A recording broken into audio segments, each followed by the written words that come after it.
Now, in the last lesson, we looked at how we can use jQuery to manipulate text in our web page. But in this lesson, we're going to look at how we can also use it to manipulate attributes. Now, attributes are things such as, for example, if you had an image, then it would have a source, right? So, for example, drum.png. And if you had a anchor tag, then that might be the href, right? https www.google.com. So if we wanted to be able to get and set these attributes on the fly using JavaScript and jQuery, then we have a really simple method that we can tap into. So we can select our image and we can use attr for the attribute method.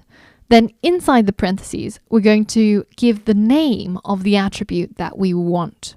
So for example, for our image, that will be the src or the source. And now I can console log this result.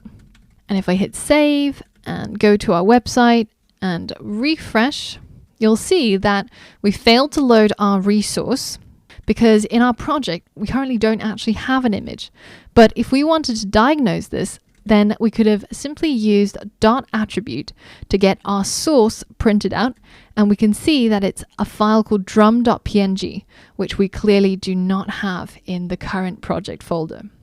Now, in addition to getting the value of the attribute, you can also set the value of the attribute. So for example, let's select our anchor tag this time, and we're going to use the attr method, attribute method again. And this time we're going to get the value of the href attribute, but we're also going to set it. So that's the second input of this method. If there is a second input, then we're going to set it to that. And if there isn't one, then we're going to get the value of the attribute. So let's say that we've decided that we want to look after the underdogs and we're going to direct people towards yahoo.com instead of Google. I'm not sure if anybody uses Yahoo anymore, but let's give that a go. So this code will select all of the anchor tags on our website and change the href attribute to yahoo.com. Whereas previously it was google.com. And I'll give that anchor tag a value of search.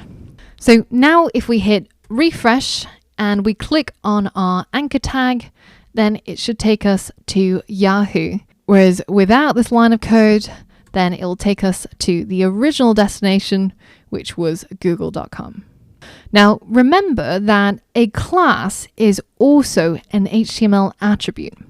So that means that if we had our H1, let's just apply those awful styles again, big title and margin 50. So class equals big dash title and margin dash 50. Then if we refresh our website and go into our console and we select our H1 to get its class attribute, then you can see that it'll print out all of the classes that are currently applied to the H1.